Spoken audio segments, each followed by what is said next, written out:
Tiken Jah Fakoly, du populisme à l'électoralisme néocolonial. Voilà comment j'intitule ma réflexion de ce jour sur la reggae star Tiken Jah Fakoly. D'abord, je voudrais dire que je ne veux pas porter de jugement sur le talent musical. Je ne veux pas porter de jugement sur le talent esthétique de Tiken Jah Fakoly. Je lui accorde volontiers, vraiment sans difficulté, qu'il est un excellent chanteur de reggae. Même si, pour ceux qui connaissent le reggae, on peut toujours trouver des chanteurs de reggae qui sont, sur certains aspects, meilleurs que lui. Tiken Jah Fakoly a réussi une excellente carrière de chanteur de reggae. Ce n'est pas le chanteur de reggae que je critique vraiment ici.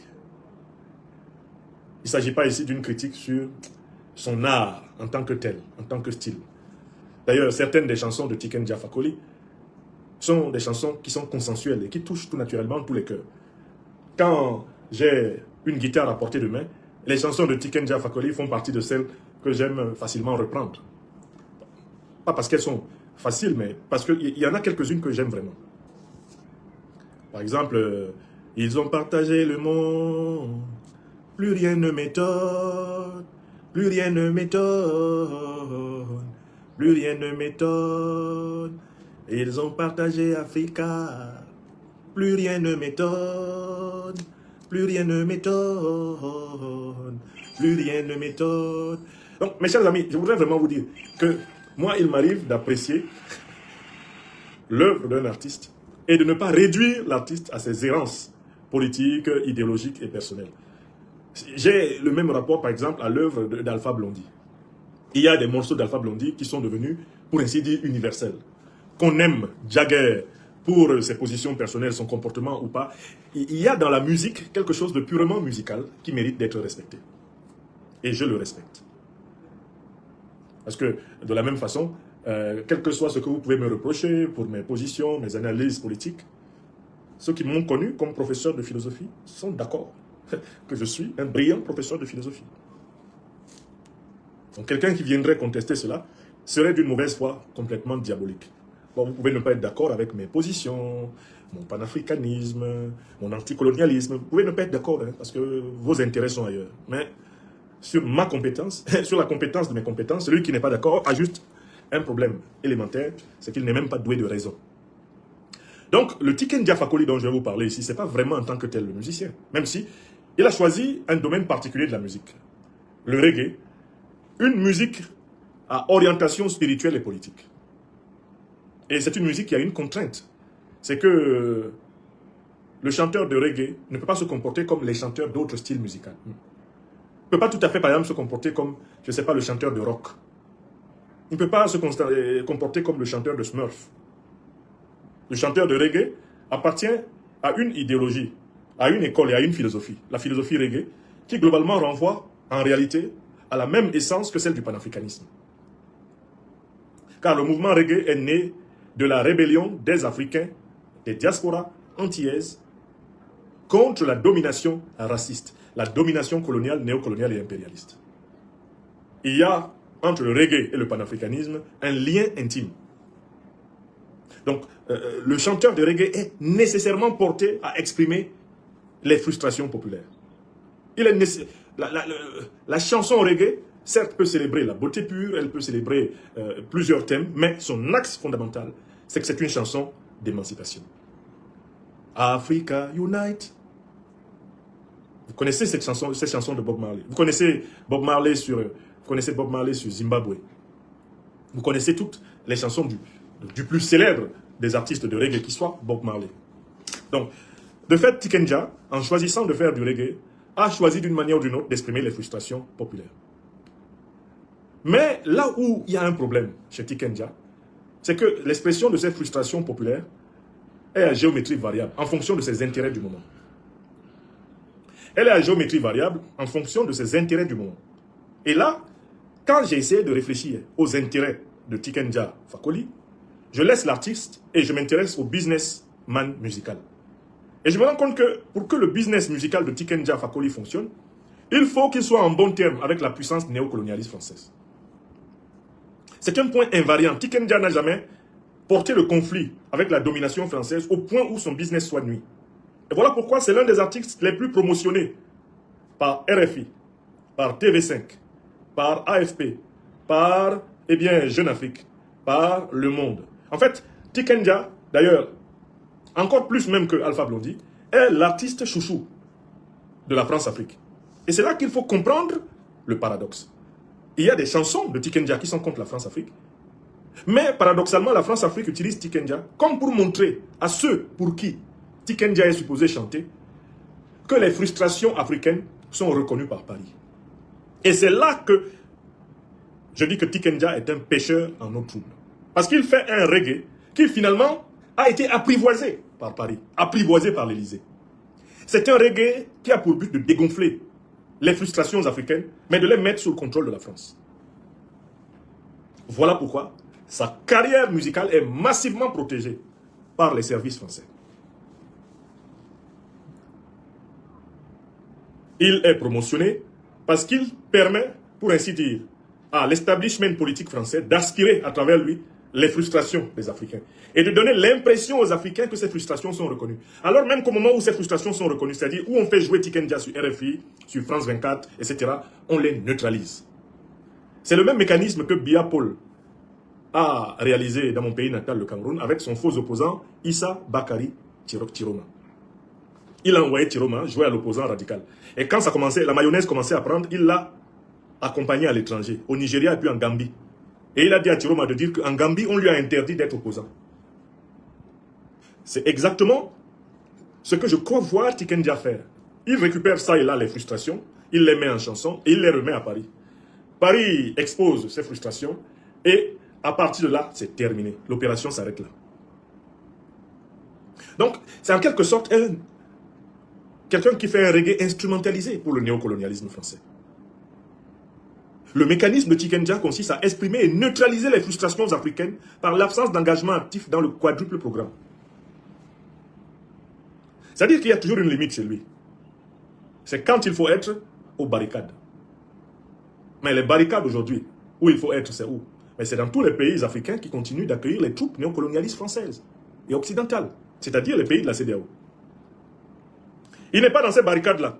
Tout d'un coup, quand il faut être aux barricades pour déloger ceux qui occupent notre continent contre nous, Tikenja devient critique de l'AES. Il se retourne contre ceux qui résistent. Au moment décisif où il faut soutenir ceux qui résistent contre les valets du néocolonialisme, Tikenja se retourne. Et c'est l'homme des déclarations alambiquées et ambiguës. C'est l'homme du flou, c'est le meilleur des pêcheurs en eau trouble. De ce point de vue, il est meilleur que Mahmoud Dicko, Tikenja. Parce qu'il essaye de cacher son jeu en donnant l'impression de critiquer tout le monde. Alors qu'en réalité, il est chargé de noyer les frustrations et de retourner les situations contre ceux-là même qui en sont victimes. Lisons ces dernières déclarations à la Deutsche Welle, média officiel allemand, qui aujourd'hui est un relais en réalité de France 24, de TV5 qui sont interdits. J'attire l'attention des autorités du Sahel sur le fait que la Deutsche Welle là est devenue le refuge des plumitifs de la France-Afrique. Tout ce qu'on ne peut plus faire entrer au Mali par RFI, qu'on ne peut plus faire entrer au Mali par France 24, par TV5 qui sont interdits, tout ce qu'on ne peut plus faire entrer au Sahel, on fait entrer ça maintenant par les médias alternatifs allemands, les médias européens d'autres pays que la France. C'est comme ça qu'ils sont en train de contourner l'interdiction de polluer le cerveau des Africains. Il dit ceci. Question de la Deutsche Welle. Vous vous intéressez à l'Afrique. Vous parlez de l'unité de l'Afrique. Vous parlez même des États-Unis d'Afrique. On voit aujourd'hui quand même qu'il y a aussi des petites dissensions sur le continent. On a d'un côté les pays de l'Est et puis on a le reste du continent, les États-Unis d'Afrique. Comment? Eh bien, Tikenja répond. Écoutez, moi je suis parmi ceux qui sont déçus parce que nos parents nous ont laissé des communautés. Par exemple la CEDEAO, mais qui a échoué parce que la CEDEAO n'a pas été capable de résoudre les conflits d'une manière juste. Et donc ce qui a fait que les Africains ont été déçus par la CEDEAO. Mais j'aurais préféré quand même, que même si on changeait le nom de la CEDEAO, mais j'aurais préféré que tous les pays africains de l'Ouest restent ensemble. Je prends cette première partie. Qu'est-ce qu'il dit là, Tikenja? Une chose et son contraire. La CEDEAO n'a pas été juste, mais tout le monde devait rester dans la CEDEAO. Vous voyez, c'est ce que je vous explique. Il fait semblant de critiquer l'injustice, mais après il la légitime. Si la CEDEAO n'a pas été juste, pourquoi on doit rester dedans? Tikenja Fakoli, si la CEDEAO n'a pas été juste, pourquoi les pays africains doivent rester dans ce machin? Ah, il dit, on aurait pu changer le nom de la CEDEAO. Est-ce que changer le nom de la CEDEAO change nécessairement l'injustice structurelle dont elle est faite? Et pourquoi la CEDEAO n'a pas été juste? la CEDEAO n'a pas été juste parce que c'est une organisation sous le contrôle du néocolonialisme français et de l'impérialisme occidental. Est-ce que le néocolonialisme français et l'impérialisme occidental vont se retirer uniquement parce qu'on a changé la dénomination? Et pourquoi le Mali, le Burkina Faso et le Niger doivent-ils rester dans une organisation qui n'a pas été capable de résoudre les conflits d'une manière juste? Pourquoi? Regardez, le tribunal de l'UEMOA qui attend 5 ans après les sanctions illégales, illégitimes et inhumaines qui ont été infligées au Mali. Ils attendent 5 ans. Le Mali aurait pu disparaître. Et ils viennent dire que finalement, c'est le Mali qui avait raison. Vous vous souvenez de ce qu'ils disaient en 2022, quand ils ont sanctionné le Mali? Tout le monde ici, là, toute cette puissance à coquiner contre le Mali et contre l'Afrique, disait que c'était elle qui avait raison. Maintenant qu'on sait que c'est le Mali qui avait raison, où sont les réparations? Donc, je prends ce premier extrait. Vous voyez, Tiken Jah dit une chose. La CEDEAO n'a pas été capable de résoudre les conflits d'une manière juste. Et il dit ensuite une autre. Mais j'aurais préféré que tous les pays africains de l'Ouest restent ensemble. C'est-à-dire que le Mali, le Burkina Faso et le Niger n'auraient pas dû quitter l'injuste CEDEAO. Ils auraient dû y rester, malgré l'injustice. Vous voyez? Voilà ce que je vous explique. Il est là pour instrumentaliser son statut de chanteur de reggae, afin en réalité de récupérer les frustrations des Africains et ensuite de les tuer. Voilà un exemple. C'est une application, hein, et ce sont ses propos tenus sur la Deutsche Welle, la voix de l'Allemagne. La CEDEAO n'a pas été juste, mais le Mali devait rester dedans. Safroulaye. Donc le Mali devait accepter l'injustice. Le Mali devait accepter qu'on continue à le sanctionner, qu'on continue à le brutaliser, à le brimer. Voilà ce que dit un artiste qui prétend travailler à l'émancipation africaine. Quelque chose qui ne nous arrange pas. Pourquoi on doit rester dedans? Demandez à Tiken Jah. Je prends la deuxième partie de son propos. Parce que diviser, les 3 pays qui constituent aujourd'hui l'AES se disent unis. Mais ils ont 3 présidents, il y a 3 gouvernements. Donc on a l'impression que bon, c'est être unis pour éviter d'aller aux élections. Vous voyez le raisonnement? Vous voyez le raisonnement de Tiken Jah? Analysons. L'AES, qu'est-ce qu'elle est aujourd'hui? C'est une confédération. Tiken Jah en français, confédération, ça veut dire quoi? Qu'est-ce que c'est qu'une confédération, Tiken Jah? Une confédération est une fédération d'États. Une association de plusieurs États. On est parti de l'Alliance. De l'Alliance, on est passé à la Confédération. De la Confédération, on va passer à la Fédération. Tiken Jah Fakoly fait semblant d'ignorer que l'Alliance des États du Sahel est une construction volontaire, programmée, une construction réfléchie. On y va étape par étape, sans brûler les étapes. Et on est en train d'aller vers un État fédéral sahélien. On est en train d'aller vers la création d'un État fédéral sahélien. Monsieur Tiken Jah fait semblant d'ignorer qu'il n'y a pas 3 présidents de la Confédération de l'AES. Est-ce qu'il y a 3 présidents? Je vous pose la question. Est-ce qu'il y a 3 présidents de la Confédération de l'AES? Il y en a toujours un seul. Le premier président de la Confédération de l'AES, c'était le président de la transition de la République du Mali, son Excellence le général d'armée Assimi Goïta. Moi, j'étais assis ici à Bamako. Je ne sais pas où Tiken Jah était. Les 22, 23 décembre 2025 passés. J'ai vu la présidence de la Confédération passer des mains du président Assimi Goïta aux mains du président du Faso, son Excellence le capitaine Ibrahim Traoré. Comment un artiste qui, soi-disant, œuvre pour l'unité africaine, peut ignorer que le Niger, le Mali et le Burkina ont accepté que maintenant le président confédéral, c'est un homme, c'est le capitaine Ibrahim Traoré. Il dit, ils se disent unis mais ils ont 3 présidents. Non. Tiken Jah, vous êtes un misérable menteur.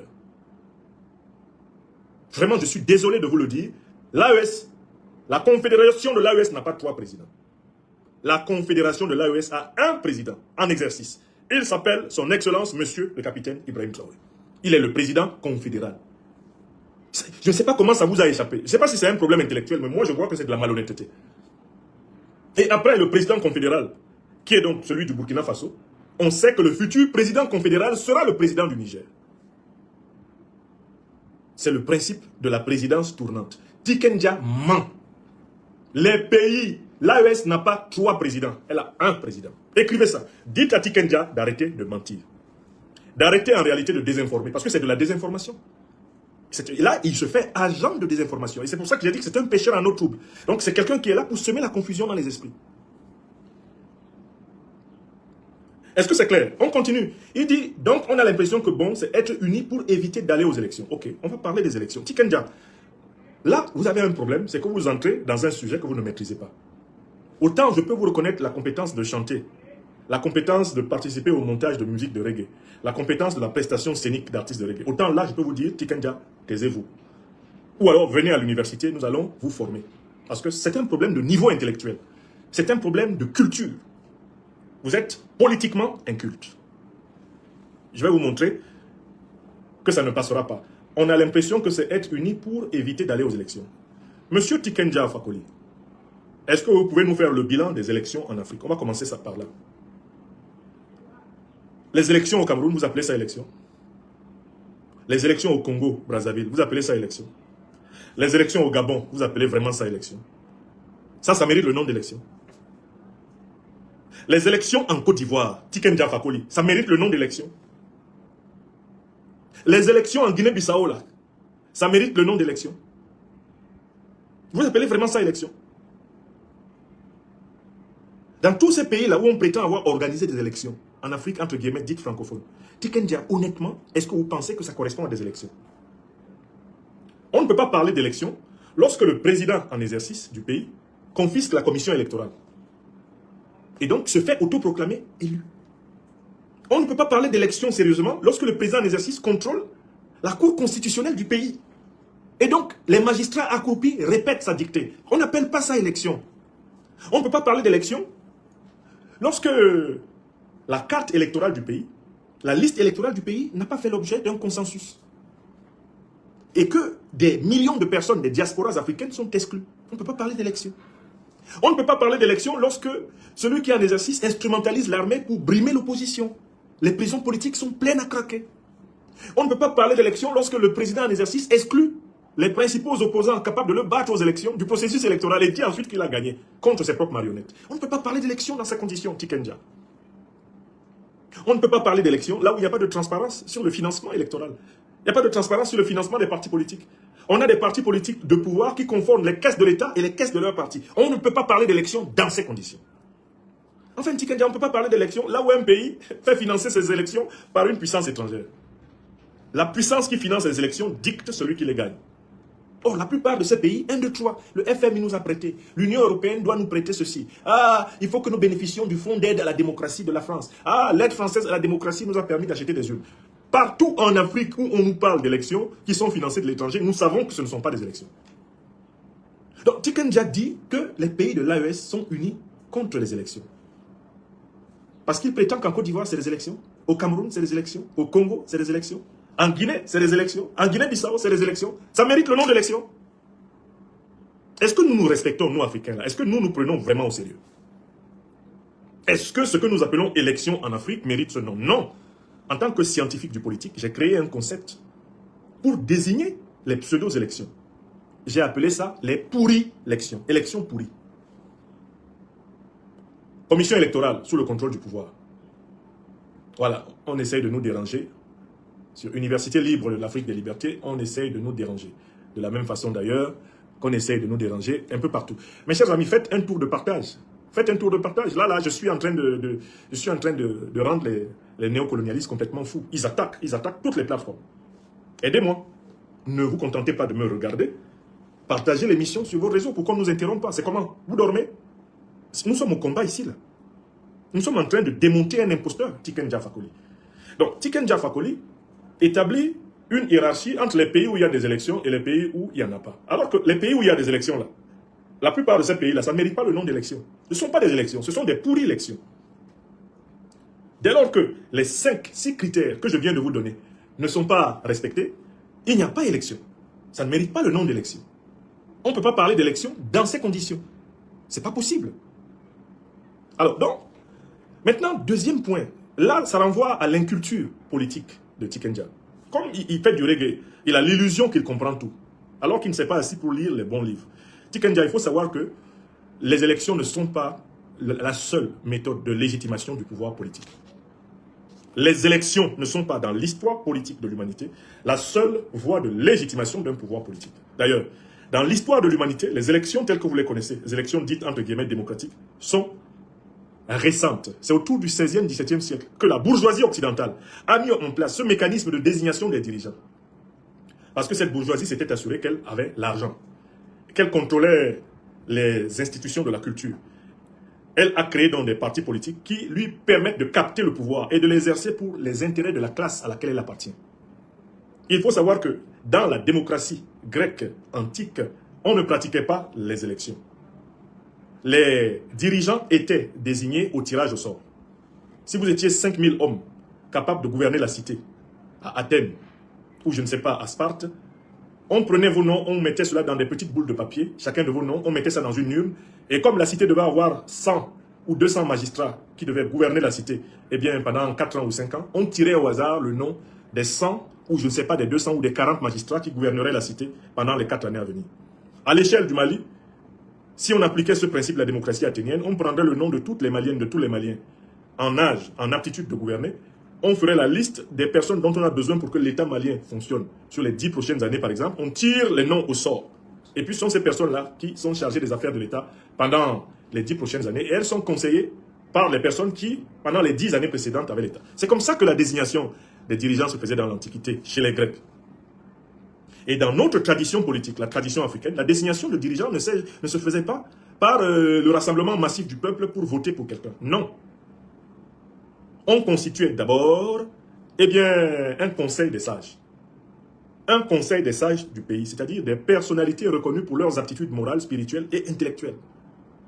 Ce conseil des sages organisait la sélection, eh bien, du conseil, eh bien, de gouvernement, c'est-à-dire des jeunes guerriers, des jeunes technocrates, des jeunes bureaucrates capables de traduire les orientations du conseil des sages. Ça, c'était le deuxième niveau, le conseil de gouvernement. Et à la base de l'organisation politique africaine, dont le symbole, c'est la pyramide, il y avait le conseil des corporations, l'équivalent de l'Assemblée populaire. Dans le conseil des corporations, il y avait les représentants de tous les métiers, de toutes les familles de métiers. Ces représentants participaient donc à la discussion avec le gouvernement, et le gouvernement soumettait les résultats de cette discussion au conseil des sages qui donnait les orientations appliquées pour le pays. Voilà comment fonctionnait l'État négro-égyptien pharaonique. Et cela était légitime. Il faut que vous sachiez que l'élection est une forme récente de désignation des dirigeants dans l'histoire de l'humanité. Or, Tiken Jah Fakoly, qui n'a pas cette culture, qui n'a pas le temps, et peut-être pas la capacité de comprendre les bons livres, croit que quand il a parlé d'élection, il a jeté le plus gros pavé possible dans la mare du Sahel. Et que tout d'un coup, il va devenir, eh bien, le leader symbolique de la contestation intellectuelle de la révolution sahélienne. Tiken Jah, vous n'avez pas le niveau pour ça. Ça, c'est quelque chose qui est de notre domaine. Vous, vous n'êtes pas dedans. Jouez votre reggae. Tiken Jah, sautez sur la scène. Incantez vos morceaux. N'entrez pas dans la théorie politique. Vous n'avez pas le niveau. La théorie politique requiert des aptitudes que vous n'avez pas. Même si je vous recommande le petit ouvrage de Bernard Manet intitulé « Les principes du gouvernement représentatif », Tiken Jah, si vous lisez ce livre, vous allez dormir après 4 pages.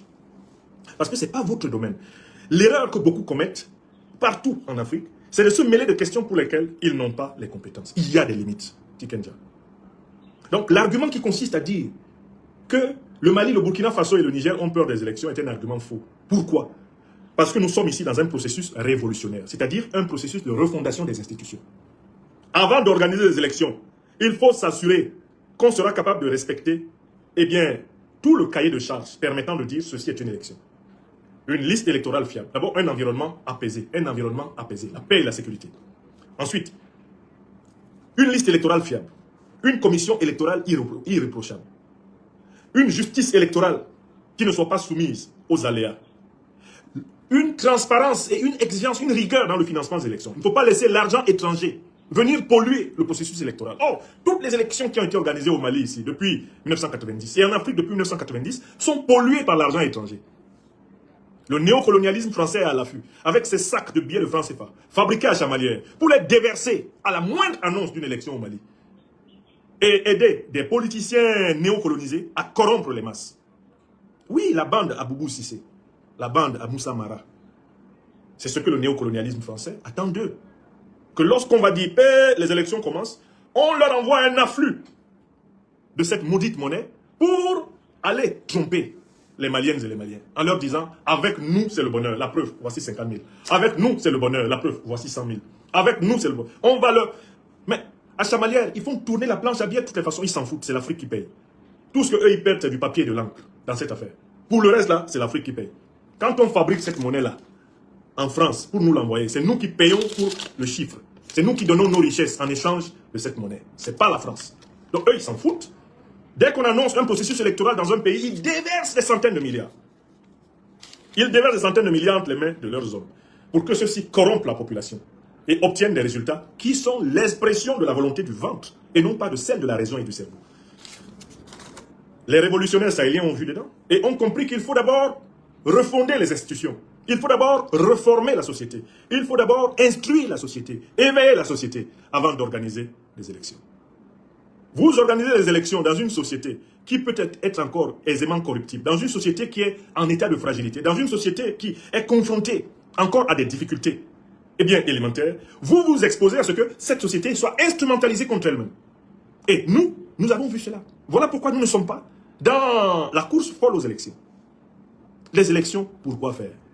Avant de faire des élections, il faut s'assurer que les élections ne vont pas être un moyen pour nous affaiblir. Or, de 1990 à 2026, le processus électoral a été utilisé pour nous affaiblir. Les mêmes qui, entre 1960 et 1990, ont encouragé les partis uniques en Afrique, se sont levés en juin 90 avec le discours de la Bolle pour appeler au multipartisme. Le parti unique nous affaiblissait parce qu'eux, ils contrôlaient le dictateur. Et à travers le dictateur, ils contrôlaient le pays. Maintenant, le multipartisme nous affaiblit parce que les partis sont devenus des représentants des ethnies. Et les pays sont divisés par leur démocratie qui n'est rien d'autre que de la démocratie. Et vous voulez que les Sahéliens repartent comme ça aveuglément aux élections? Parce qu'ils veulent plaire à qui? À l'Union européenne? Ils veulent plaire à Macron? Ils veulent plaire à Trump? Non! Ici au Sahel, on a résolu de ne plaire qu'au peuple. De servir le peuple en âme et conscience. Donc Tikenja Fakoly fait partie des pêcheurs en eau trouble parce qu'il est un défenseur de ce que j'appelle l'électoralisme néocolonial. C'est un électoralisme qui est dicté par la CEDEAO corrompue, l'Union africaine corrompue, l'ONU corrompue, l'Union européenne corrompue. C'est un électoralisme qui conduit à des faux régimes, faussement élus, des putschistes constitutionnels, comme les dirigeants ivoiriens, camerounais ou congolais actuels. Comme les dirigeants de tous ces pays où on prétend avoir tenu les élections, mais tout le monde sait que ça ne vaut rien. Ce n'était pas des élections. Et les régimes qui ont été installés par ces fausses élections en Afrique, ce ne sont pas des démocraties, ce sont des démocraties. Des régimes qui sont dirigés par des hommes démoniaques, des hommes qui proclament des principes qui ne respectent point. Voilà la vérité, Tikenja. Ça, c'est quelque chose qui requiert la culture politique, l'analyse politique, dont on n'est pas capable. Donc, pour conclure, je dis, Tikenja, on vous a envoyé essayer de déstabiliser mentalement les Sahéliens, en faisant croire que les présidents Goïta, Tiani et Traoré sont contre les élections. On vous a envoyé, mais il faut savoir vous envoyer. Parce que ce que vous êtes en train de faire, c'est que vous essayez de discréditer intellectuellement la révolution sahélienne. Or, vous n'êtes pas l'intellectuel. Vous n'avez pas le niveau d'instruction minimale nécessaire pour être compté parmi les intellectuels. Ne vous mêlez pas de nos affaires. Chantez le reggae. N'entrez pas dans nos affaires. Parce que là, si on vous demande d'expliquer l'histoire du concept d'élection en théorie politique, vous allez fermer votre bouche. Vous, Tikenja. Ce n'est pas l'histoire de Dorémi Fasol, l'acido. Ce n'est pas l'histoire de la prestation scénique de reggae qu'on va vous demander. Venez nous dire qui a créé le principe électoral. Quelles sont les limites du principe électoral? Est-ce que les pays même qui ont créé ce principe électoral le pratiquent sérieusement? Venez nous dire cela, Tikenja. Si on vous invitait à une conférence scientifique à l'université pour en parler, vous ne seriez pas capable de tenir la dragée aux spécialistes que nous sommes. Donc, en conclusion, l'Occident qui fait aujourd'hui chantage des élections aux pays révolutionnaires panafricanistes croit avoir trouvé en Tikenja un pêcheur en eau trouble qui va pouvoir discréditer les régimes du Mali, du Burkina Faso et du Niger à travers le thème électoral. Tikenja Fakoly, ça c'est un coup d'épée dans l'eau. Nous sommes là. Nous, intellectuels panafricanistes, engagés, nous sommes là pour veiller à ce que la théorie politique africaine ne soit plus jamais dictée de l'extérieur. Nous allons évaluer de façon critique la politique africaine à partir de nos valeurs de civilisation, à partir de notre expérience historique. Ce ne sont pas les principes de la démocratie occidentale, des droits de l'homme occidentaux, ce ne sont pas les déclarations occidentales des droits de l'homme qui sont le principe de la politique africaine. Ce sont nos propres valeurs de civilisation. Les valeurs de civilisation Kouroukan-Fougancratique, les valeurs de civilisation mahatocratique. C'est à elles que nous nous référons pour penser les institutions. Un état de droit africain est pensable, qui ne soit pas une copie, une reproduction de l'état de droit occidental. Nous pouvons repenser les républiques à partir du modèle pyramidal mahatocratique négro-africain, au sommet des conseils de sages, dans la phase intermédiaire des conseils de gouvernement, et dans la phase populaire, dans la partie populaire de la pyramide, eh bien, de la gouvernementalité africaine, les conseils de corporation. Nous pouvons repenser l'État africain. Nous possédons les théoriciens, nous possédons les philosophes, les historiens, les politistes, nous possédons les sociologues, nous possédons les anthropologues qu'il faut pour penser l'Afrique à nouveau frais, pour refonder l'Afrique. Et le Mali est dans un processus de refondation. Donc, votre petit chantage aux élections, on s'en tape à Bamako. On s'en tape à Niamey. On s'en tape, eh bien, à Ouagadougou. Pourquoi? Parce que les élections seront organisées quand les citoyens seront en capacité de comprendre les enjeux du vote. Et c'est ce travail qui est en train d'être fait. Le travail de conscientisation, d'élévation du niveau de conscience des populations en Afrique et notamment au Sahel. Laissez-nous travailler. Paris, Bruxelles, Washington n'ont pas à dicter ni la forme des organisations politiques africaines, ni leur cadence. Ce n'est pas leur affaire. Ce n'est pas leur affaire. Il y a 12 monarchies en Europe, Tikenja. Il faudrait aller faire des concerts là-bas pour leur demander d'organiser des élections pour le roi d'Angleterre. D'organiser des élections pour le roi de Norvège, le roi du Danemark, le roi de Suède. Qu'ils organisent des élections. Pour le roi de Monaco, le roi de Belgique. Qu'ils organisent des élections. Pour le roi d'Angleterre. Qu'ils organisent des élections en Espagne pour savoir qui doit être roi. Avant de venir parler aux Africains. Parce que nous, on sait. Et puis, ils ont leurs amis, leurs principaux alliés de l'OTAN avec lesquels ils attaquent l'Afrique. Ce sont les monarchies pétrolières du Golfe. Qu'ils aillent organiser des élections en Arabie Saoudite. Donald Trump, qui vient parler de démocratie, quoi que ce soit là, je protège les chrétiens. Qu'il aille organiser des élections au Qatar, à Oman, au Sultanat, au Bahreïn. Qu'ils aillent organiser des élections aux Émirats Arabes Unis. On va voir. Qu'ils aillent organiser les élections en Syrie. Qu'ils aillent organiser là-bas, qu'ils aillent organiser. Et qu'ils laissent l'Afrique tranquille. Voilà le message que je tenais à passer ce matin contre les deux imposteurs qui ont été d'une manière ou d'une autre missionnés au Sahel, à savoir, eh bien, Mahmoud Dicko, l'imposteur de l'impérial terroriste, et Tikenja, celui qui est chargé, eh bien, de promouvoir l'électoralisme néocolonial en utilisant son populisme.